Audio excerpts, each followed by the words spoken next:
better daily, where we work hard in our minds, bodies, and our spirits to become 1% better every single day. Download the app and join our Betterment family at betterdaily.life to catch the video version of these podcasts. Here's your host and my dad, Alex Van Houten.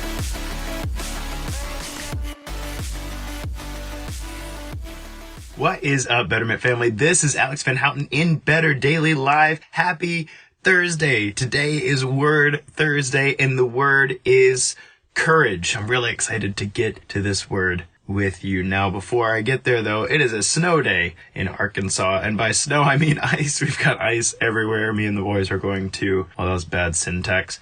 The boys and I will be going out into the woods to see what we can see, because it's really interesting how landscapes change given the weather. Like when it's rained a whole bunch, now you have water flowing all over the landscape. That's fun, and the boys love to explore that sort of thing. I mean, I say the boys, I enjoy that too.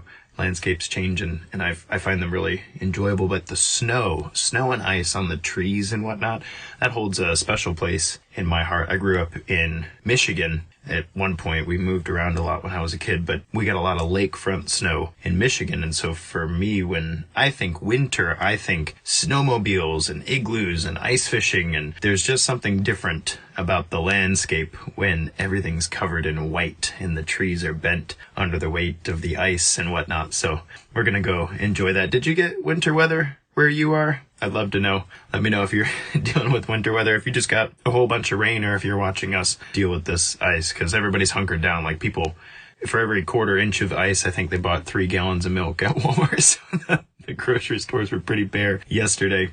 But today we're going to talk about courage. Now, I've covered courage before, so you can think of this as courage part 2. So one of the things I love about words is that the more I grow and the more I learn, I can come back to each one of these words: integrity, love, faith, even sardines, and I can add some more depth to them.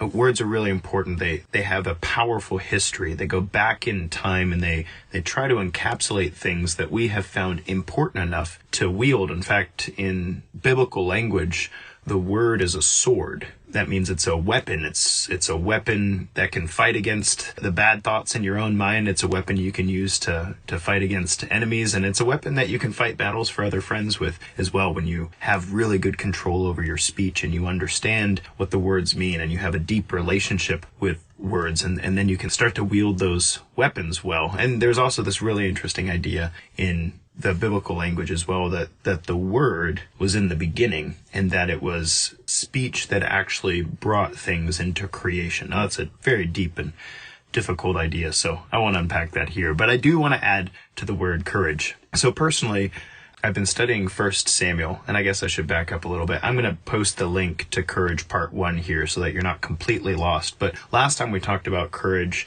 I worked with you to establish the idea that courage doesn't come so much from not being afraid of something. In fact, fear is a prerequisite for courage. You can't have courage if you are first not afraid.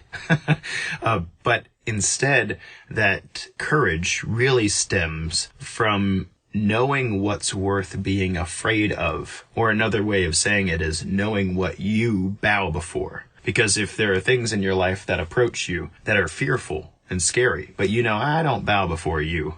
You're not the thing. You're not the one. You're not the God that I take a knee to. So I'm going to have courage in the face of this fear, right? So I talked through that and established that. I hope that you'll go back and listen to that if it's been a while. I'll post the link right here.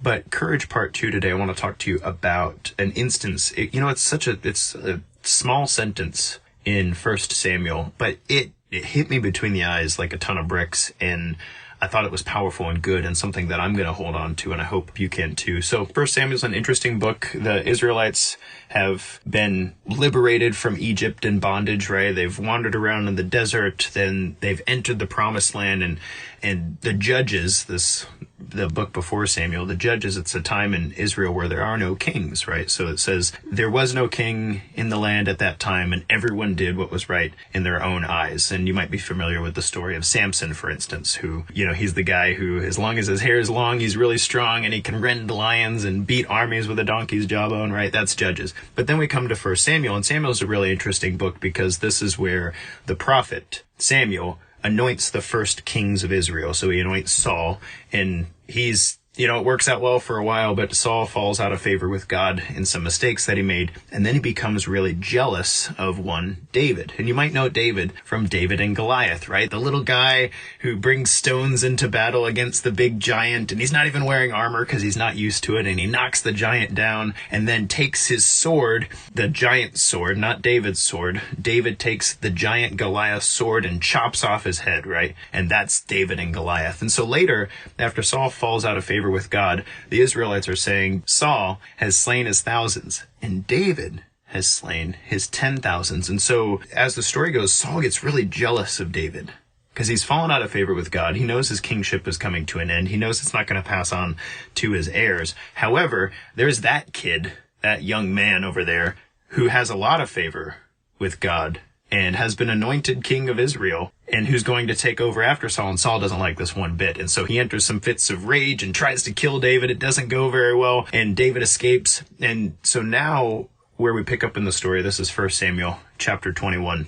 David's running for his life. Okay, his best friend Jonathan told him, look, my dad, that's his sole purpose in life is to kill you. And so David's like, I'm out of here. If the king is arrayed against me, like, what do I got going for me now? So he's got nothing, okay? He's got nothing. He's got no weapons. He's got no food. He's got no friends. He's banished and exiled, running from the king. And so he comes across a priest's house whom he's visited before, and the priest gives him some bread. And so he's sitting there eating. And verse 9, David asks the priest, do you have any weapons? Because he doesn't have anything. Okay, he's running for his life. He's got nothing. No friends, no food, no weapons. There's this warrior running for his life, trying to get out of town. And he asks the priest, do you have any weapons?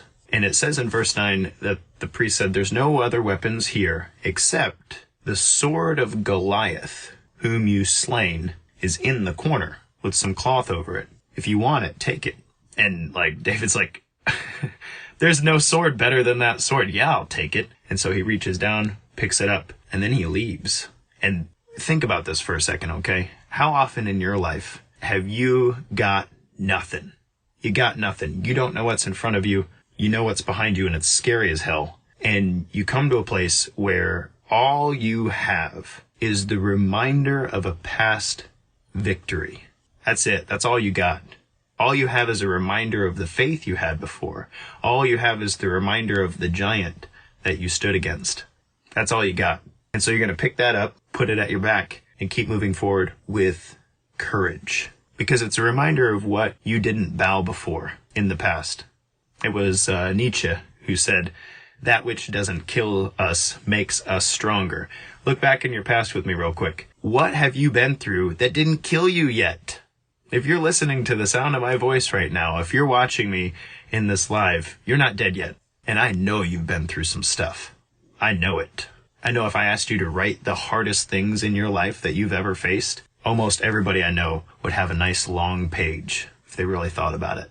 Because you think, oh, that was the hardest thing. No, wait, I remember that. Oh, that was the hardest thing. Well, I almost died there. That was the hardest thing. And you have a nice long list of all of the giants that you've stood in front of, yet your life did not bow. And so I want to remind you of those things. I want to remind you of the sword in the corner that has the cloth over top of it. I want to remind you to pick that sucker up. Pick it up. Remind yourself of the things that you've been through before and what you didn't bow before. I want you to pick that up, and I want you to face the giants of today with courage. It's such a tiny verse in 1 Samuel, but it's an awesome, awesome reminder of how we can bolster the courage within ourselves when we're facing something difficult and fearful. Be reminded of what you did not bow before in the past, how God was there for you, and what kind of faith it's going to take to keep moving forward. If it's been a while since you've read Samuel, just so you know, David doesn't die. He surrounds himself with a group of warriors, and instead of taking revenge on the king for being after him, he actually finds a way to make peace before he becomes the next king of Israel. It's a powerful story. Guys, thank you so much for joining me in Better Daily Live for Word Thursday. That was Courage Part 2, and I'm really looking forward to diving in tomorrow with you on Flex Friday, when you can call me Coach, and we're going to get into something from an exercise perspective that will help you on your 1% better journey. Until then, it's just 1%. You got this.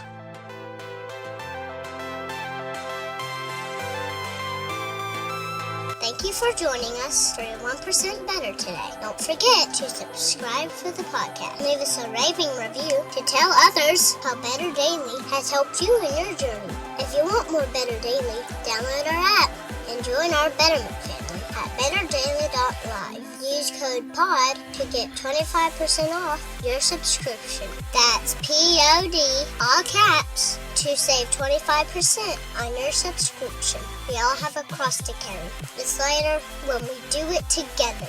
Go to betterdaily.live today.